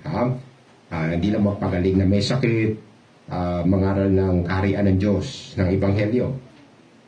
So, sa chapter 10, magsusugo na naman siya ng 70 disciples. After these things, the Lord appointed other 70 also. Kumalat kayo, yung mga tinuturo ko sa inyo, ituro nyo, ipangaral nyo. Gospel, Word of God, the whole counsel of God, and sent them two and two before His face into every city and place whither He Himself would come. So ang Panginoon, soul winner, hindi soul winner. Sa Revelation, ang tawag sa Kanya ng Diyos, faithful witness. Hindi basta soul winner. Tapat na saksi. So, lahat ba ng mga nakakatiyak sa langit, nagwi-witness? Tapat na saksi. Diba? Hindi ka na nga worshiper, di ka pa prayerful, tapos hindi ka pa soul winner, tapos ligtas ka. Saan doktrina mo kinuha yun? Malayo, di ba? Sa Bible. Dagdag mo pa yung nauna natin, immoral ka pa. Hindi ka pa sinless. Hindi ka pa sanctified. Hindi ka na sanctified, hindi ka pa servant na good, faithful, and wise. Layo ng doktrina, di ba? Pero ang dami sa nagba-Bible, sa langit daw pupunta. Hindi po totoo yun. Hanggat di sila kapantay ng Panginoon Kristo, hindi sila sa langit pupunta. Hindi sila doon dadalhin. Tatapon sila sa impyerno. Therefore said he unto them, the harvest truly is great, but the laborers, manggagawa. Anong klase manggagawa? Worshipper, according sa context. Prayer, yun ba sinasabi manggagawa? So, kailan nagiging manggagawa ang mananampalataya? Pag siya ay discipler. Nag-evangelize siya Teach them to observe all things whatsoever I have commanded you. Eh kung siya mismo hindi pa sumusunod, paano siya makakapag-disciple? Diba? Are few, konti. Diba? Kaya, makipot yung daan, makipot tarangkahan, kung konti nakakasumpong. Nasa level ka na ba ng pagiging scriptural, biblical laborer? Na hindi ka lang morally upright, sinless, ikaw ay faithful sa worship, faithful sa prayer, faithful sa pag-evangelize at pag-disciple. Kasi yan ang mga katangian ng Panginoon Kristo. Ang bigat pala, kita mo na. Pasalamat ka. May thanksgiving na tinakda ang Diyos at pinadalo ka at narinig mo. Pray ye therefore the Lord of the harvest that He would send forth laborers into His harvest. Para magpadala ang Panginoon ng kanyang mga manggagawa. So yung mga manggagawa ng Diyos, pang langit, pang impyerno. Di ba? So kaya paano kung hindi ka manggagawa?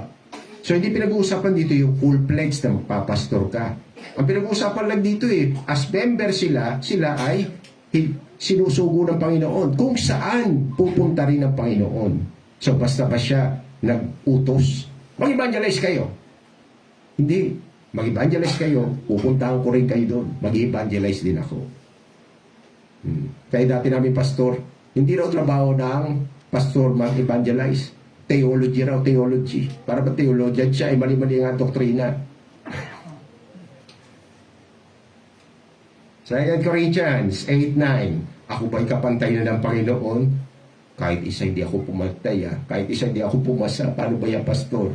Pasalamat ka na lang, buhay ka pa. Pinarinig sa iyo ng Diyos ito. Kaya mag-pray ka na, Lord, tulungan mo ko na maging Christ-like bago ko mamatay. Ito pa. Sa mga nakatitiyak sa inyo sa langit, papasa ba kayo sa 2 Corinthians 8:9? Bakit? Nahamo mo kami? Papasa ako dyan. Talaga, hindi kayo papasa dito. Bakit?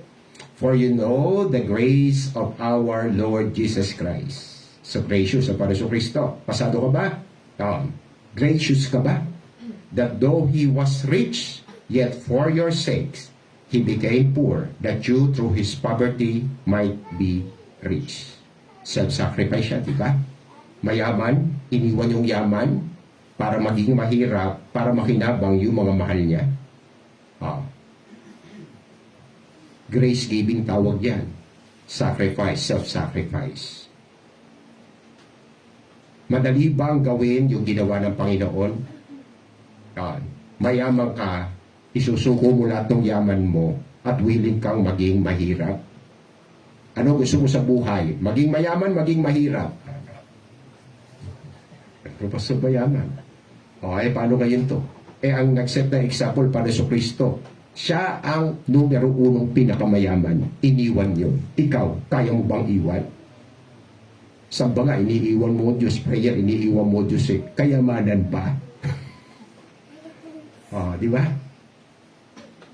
Kaya mapapahiya po lahat ng mga nakakatira sa langit na hindi ka naman kawangis ang Kristo Para ka lang yung Matthew 19, rich young man. Para ka lang Mark 10, rich young man din. Na ano? Nalungkot. Bakit? Marami siyang pag-aari. Hindi siya pumasa. Ano sabi ng Panginoon? One thing thou lackest. Sell thy goods. Give to the poor. Follow me. Take up thy cross. Nakaya niya? Hindi. Ano sabi ng Panginoon?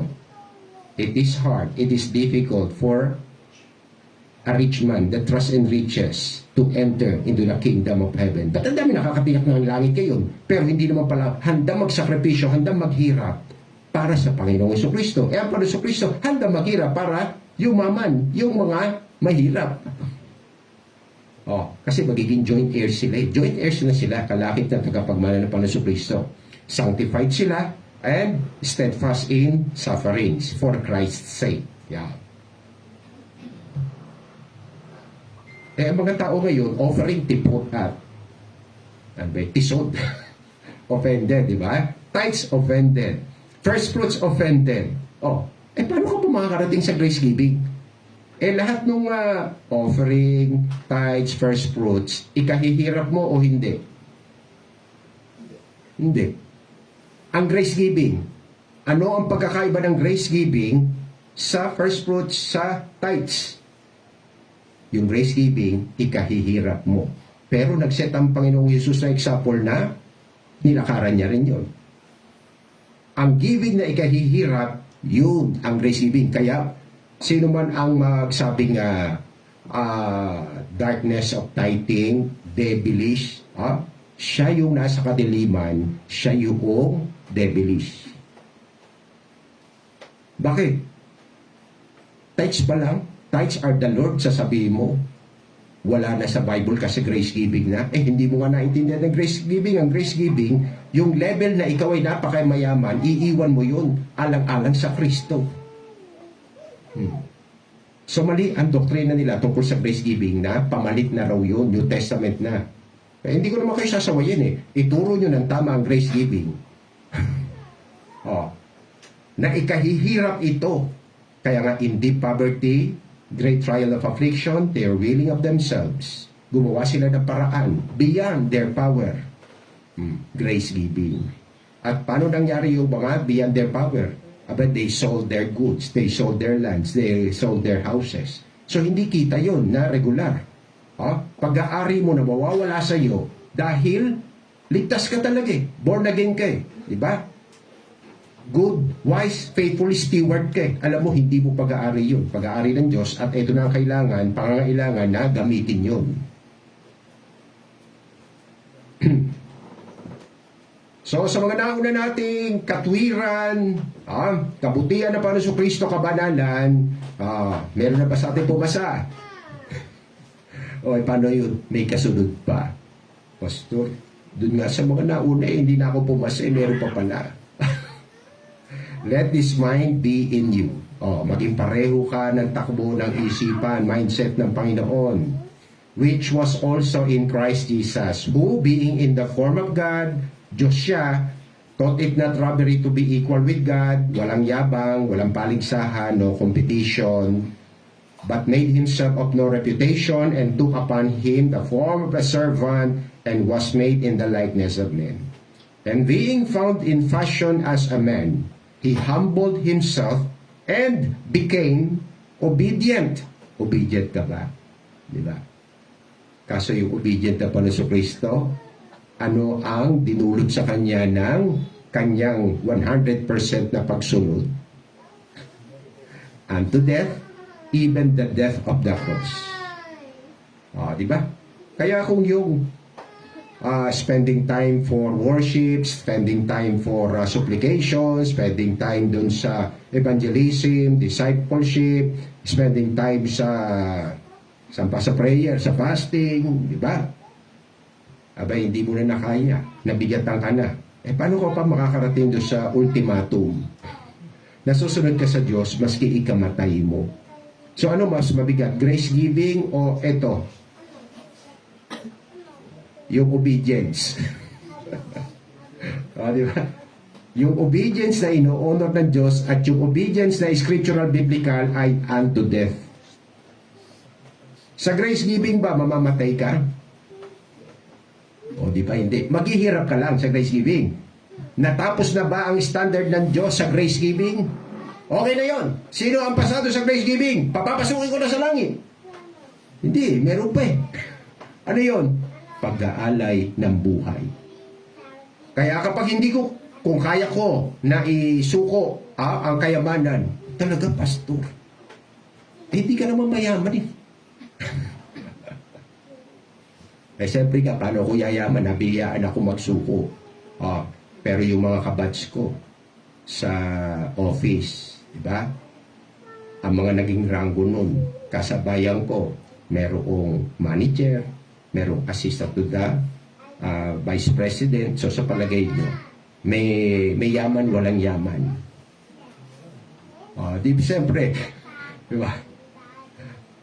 Kaso hindi po hanggang doon lang sa magre-resign ka sa work mo, kahit maghirap, may grace giving, thank you Lord, mukhang may grace giving ako na iniwan ko yung work na, meron ka ng sweldo, meron ka pang hospitalization, meron ka pang yung nung panahon na yun, ano kami, 500 yung card ko. Anytime na may ma-hospital, takbo agad sa Chinese. Bakit? May card. Nag-o-office ako. Nag-full time ako, church worker. Wala na. Diba? Nung panahon na yun, ang basic na per day, nasa mga 64. Yun. Pag nag-full time ka, may allowance ka rin naman, 50. Oo. Kaso yung 64 per day, yung 50 per week. Mag-decide ka? 64 per day against 50 per week. Tapos may patas pa kami bilang worker. Mag-set daw kami ng good and godly example.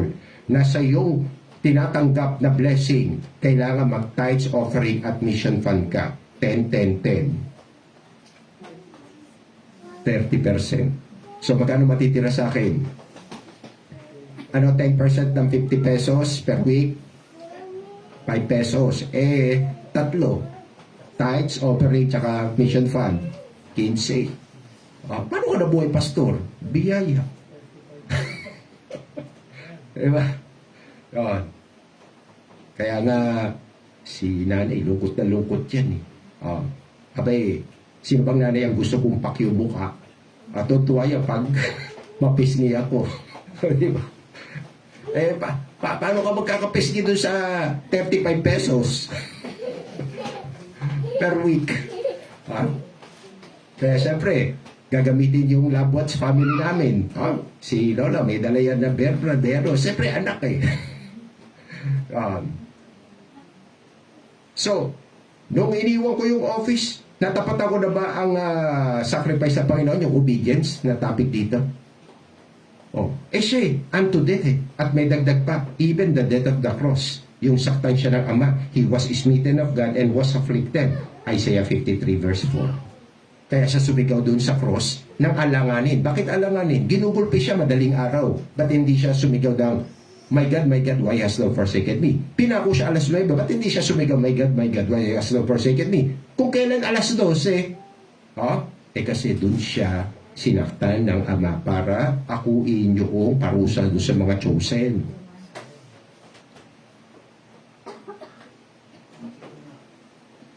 So yun yung medet na crucifixion, physical, meron pang spiritual punishment, torment ng hell.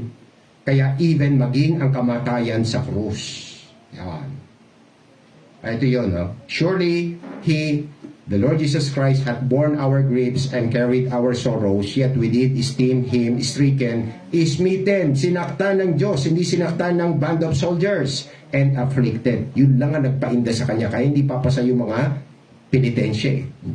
Bakit? Ang sinaktan mo lang, laban mo. Ang sinisingil ng Diyos, pang impyernong level ng punishment. 1 Peter 21:22.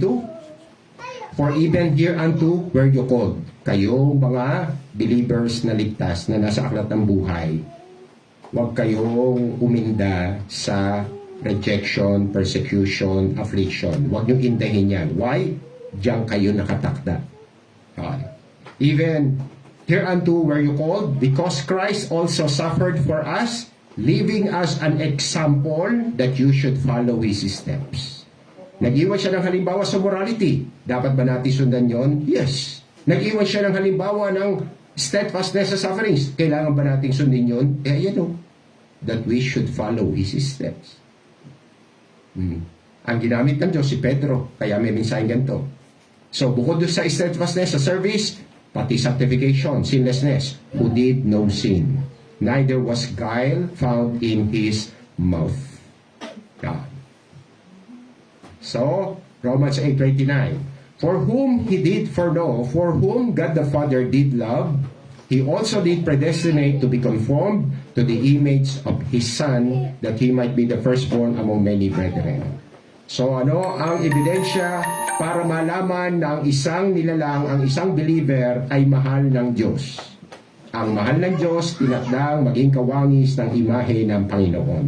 Kaya pag ako naging kawangis ng imahe ng Panginoon Kristo sa sinlessness tsaka sa servitude, sa servant attitude, di ba? Mahal ako, hindi. Ano uli, pastor? Pag ako naging kawangis sa Panginoon sa sinlessness tsaka sa scriptural service, mahal ako, hindi. Mahal. Pag hindi ako pumasa sa sinlessness tsaka sa scriptural service, sacrifice, hindi ako mahal. Yun. Nakuha nyo na yung mensahe. Oh. So ako at kayo, pag naging kawangis ng Kristo sa 100% na aspeto, mahal tayo ng Diyos. Kasi naganap sa atin na fulfill yung prophecy. Diba? Pero kung believer lang tayo, pastor lang ako, hindi ako naging Christ-like sa sinlessness, hindi ako naging Christ-like sa servitude, impyerno ako, hindi ako mahal ng Diyos. Titus 2:14, ito gospel to. Yan. Who gave himself, o diba, good news yun, inalay ng Panginoon Kristo ang kanyang sarili. Kaya, kung ayaw ko ialay ang sarili ko para sa Diyos, bagsak na. Diba? Who gave himself for us that he might redeem us from all iniquity. Madali bang maging sinless? Yung lahat ng iniquity mawawala. With men, it is impossible, but not with God. With God, all things are possible. Sa atin, imposible yun. Pero ayan ang gospel di ba? Ano ang epekto raw ng pag-aalay ng buhay ng Panginoon Kristo? Ang epekto raw dito doon sa mga sinulat sa aklat ng buhay, redeem, tubusin para palayain sila sa ilang iniquity. All, sa 100%. And, ano ang epekto ng kamatayan ng Panginoon sa isang hinirang? Purify unto Himself a peculiar people. Dalisayin ang kakaibang mga tao. So kaya kapag common pastor ako, kauri lang ako ng ibang pastor, hindi ako unique, hindi ako one of a kind, hindi ako peculiar. Ako ba yung kinamatayan ng Panginoon? Ganun din sa inyo. Pag kayo common believer, common Christian lang, kauri lang kayo ng ibang nagba-Bible, hindi kayo kakaiba, hindi rin kayo kinamatayan. Kakapiranggot lang po ang kinamatayan. Paano natin nalaman? Kakapiranggot lang ang napupurify Kakapiranggot lang ang nawawala ang iniquity. May dagdag pa. Zealous of good works. Good works, kasama ba worship? Maalab ba lahat? Di ba? Kung nag-aalab lahat sa pagsamba, nag-aalab, good works ba prayer? Good works ba ang discipleship?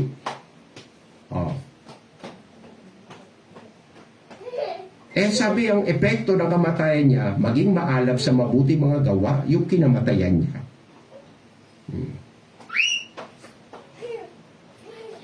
1 John 4:17.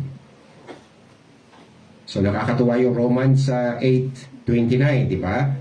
Yung mga mahal ng Diyos, tinakdang maging kawangis ng Panginoon Kristo. Yung mga tinakdang maging kawangis, i-work out pala ng Diyos. Magbubuhis ng buhay ang Panginoon at dugo para sila ay maging malinis at maging maalab. Kapareho na Panginoon Kristo. Herein is our love made perfect, that we may have boldness, confidence in the day of judgment, because as He is, the Lord Jesus Christ, sinless. The Lord Jesus Christ, zealous. Di ba? As He is, so are we in this world. So, ang Panginoon Kristo ba may mga naging kawangis? Ayan po, as He is, so are we. We, hindi lang isa. Hindi lang si Apostle John, may iba pa. So yan po ang mga kinamatayan. Kaya kung naranasan nila at tayo po talaga ay mahal ng Diyos, wala dapat ikabahala. Ang Diyos po kasi ang gumagawa ng ating mga tinatalakay ngayon. Hindi po tayo. Yan. Acts 2:40 hanggang 47. And with many other words did he, Peter, testify and exhort, saying, Save yourselves from this untoward generation. Iligtas nyo ang inyong mga sarili sa likong lahi ito. Sino ba ang mga likong lahi?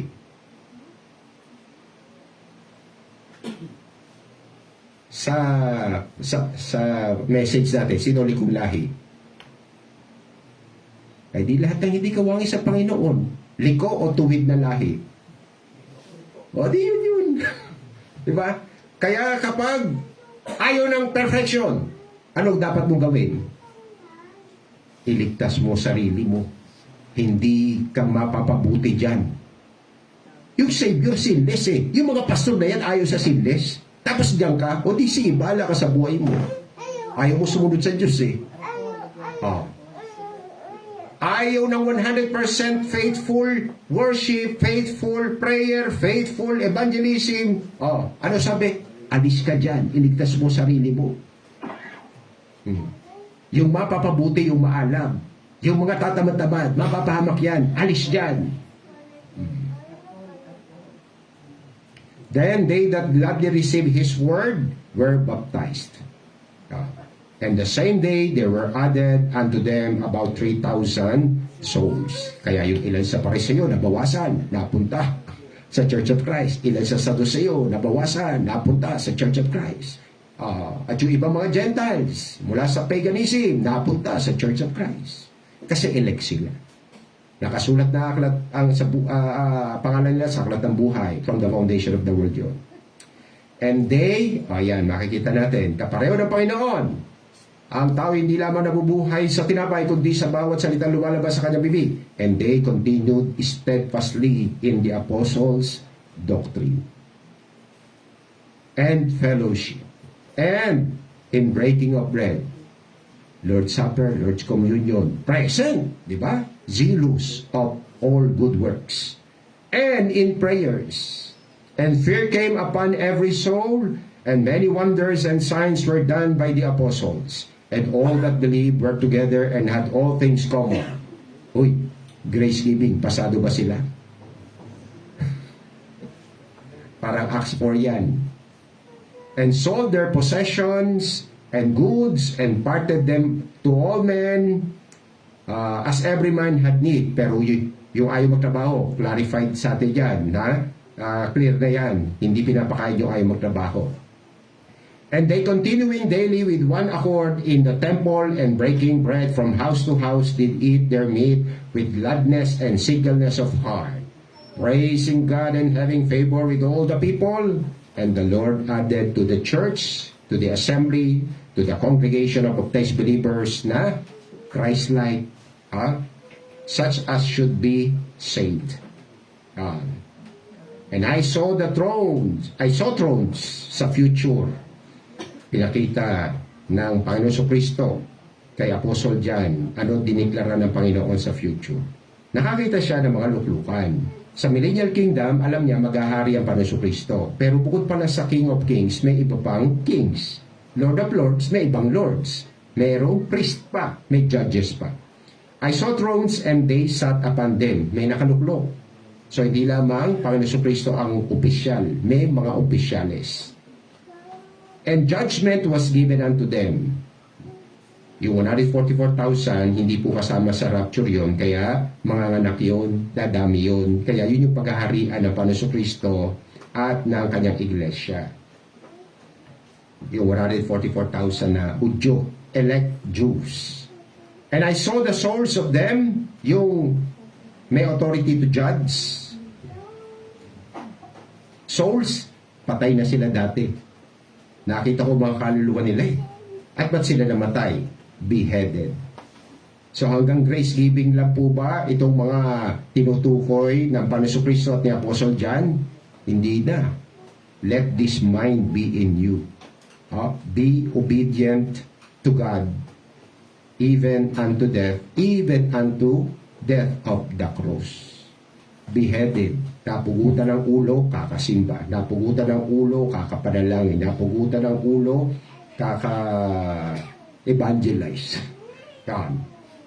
For, maliwanag, for the witness of Jesus and for the word of God. For the witness, evangelize. For the word of God, gathering para mag-meditate ng word of God. Yun. ang dahilan ba't sila napugutan ng ulo. Ikaw, kaya mo ba ialay din ang buhay mo, mapugutan ka ng ulo? Ang kaso mo lang, pagsamba, pananalangin, pag-evangelize? Ay, siguro magtitiyan ako ng Panginoon, Pastor. Hindi ko kaya yun. Oh. Kaya pwede ka pa sa langit. Hindi. O yun, mas maigi pa yun, di ba? Hindi ka kawangi sa Kristo, hindi ka mayabang, sa langit ako pupunta. Mali doktrina mo. Unscriptural, unbiblical. At kung unscriptural yan, kasinungalingan yan, at di lang kasinungalingan yan, demonic, devilish, satanic, damnable heresy yan. And which had not worshipped the beast, Antichrist, neither his image, may ribulto kasi si Antichrist, neither had received his mark, 666 sa noo, tsaka sa kamay, upon their foreheads or in their hands, and they lived and reigned with Christ 1,000 years. Pag tayo naghirap at namatay dahil sa kakasunod sa Diyos, lugi, hindi lugi. Di ba? Hindi. Ayan may pagkabuhay naman.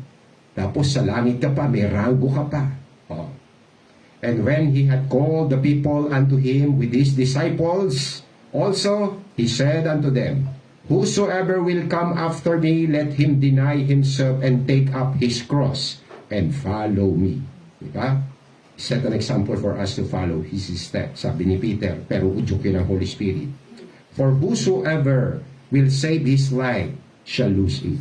So yung lahat ng believer, pastor, na hindi kayang isakripisyo ang buhay para sa Panginoon Kristo, ligtas ba yun? Hindi. Hindi siya Christ-like eh. Walang Diyos na tumulong sa kanya para maging Christ-like siya. But whosoever shall lose his life for my sake and the gospels, pareho ng Revelation 24, the same shall save it. So, ang doktrina ng Panginoon Kristo at ang Biblia tungkol sa salvation from hell, basta mabeliever ka, ligtas ka. Pastor na nga, hindi pa ligtas eh. Yung believer ka lang. Christ-likeness. Kaya, be like Christ. Follow His steps. For what shall it profit a man if he shall gain the whole world and lose his own soul? Mas gusto pa naman ng tao ang kayamanan kaysa sa Kristo. Kaya hirap sila sa all forms of stewardship or giving. Or what shall a man give in exchange for his soul? Wala. Ikaw ang milyonaryo, multimillionaire, bilyonaryo, trilyonaire. Sayang, di ba? Hindi mo matatapatan ang halaga ng kaluluwa mo. Di mo pwede ibayan. Hindi naman sa iyo yun eh. Pumasok tayo, walang dala. Diba? We brought nothing into this world. It is certain we can carry nothing out. Whosoever therefore shall be ashamed of me and of my words. Kaya ituturo ko to eh. Maski ma-offend ang marami. Kaysa naman ako ang i-reject ng Diyos. In this adulterous and sinful generation, of him also shall the Son of Man be ashamed, when he cometh in the glory of his Father with the holy angels. Ayan po, basahin natin sa be like Christ. Wala pong papasok sa langit na hindi magiging Christ-like. Believer at pastor, pastor at believer. Kaya, simbahan, pastor na hindi nagtuturo ng be Christ-like sa tunay na salvation, hindi po yan sa Diyos. Sa Bible, tinuro na Panginoon Kristo, tinuro nila Pablo, tinuro ni John, tinuro ni Pedro. Pastor lang hindi nagtuturo ngayon. So hindi sila kauri ng mga apostol, hindi sila kauri ng Panginoon Kristo. Hindi sila sa Diyos. Maraming po salamat muli, Panginoon, sa biyaya na kami po ay tinakda ninyo na every year, annual, magkaroon ng Thanksgiving Evangelistic Service. Salamat din po sa biyaya, hindi lang po kapatiran, kaanak, kaibigan, kakilala, kapitbahay, ay binibiyaan po ninyo na makasama namin kapag merong Thanksgiving Evangelistic Service para yung pong mga tinuturo nyo sa amin ay amin pong maibahagi sa kanila. At sana po, hindi lamang head knowledge. Maranasan po namin ang inyong presensya, spiritual gifts, para sa ganun po ay talaga mahubog ang aming buhay sa tamang doktrina at sa tamang paglakad sa buhay na ito na kawangis ng inyo pong anak sa sinlessness, sa servitude, sa faithfulness, at saka sa steadfastness, sa sacrifice. Sacrifice po. Help us, Lord. Bago kami mamatay, wag po kaming mamatay na hindi kawangis ng inyo pong anak. Kasi yun lang po ang mga tunay na inampun ninyo, minahal ninyo, binigyan nyo ng kaligtasan, at mga dadalhin nyo sa langit. Sino bang baptized believer ang magiging kawangis ng inyong anak, ang ng Panginoong Hesukristo? Salamat po sa inyong aral. At salamat din po sa physical food na blessing para pagsaluhan po namin. Kayo na po magbasbasin ko para sa kalusugan kalakasan ng aming katawan lupa. At muli binabalik po namin sa inyo ang pasalamat papuri. Ito po yung aming dalangin hiling sa ngalan ng inyong buktong na anak, aming Panginoong Hesukristo. Thank you, Lord. So, tayo po ay kakain na. Tapos, nasulat niyo na ba yung pangalan niyo doon sa maliit na papel? Kasi magbubunutan tayo. Maraming baka halos lahat na natanggap.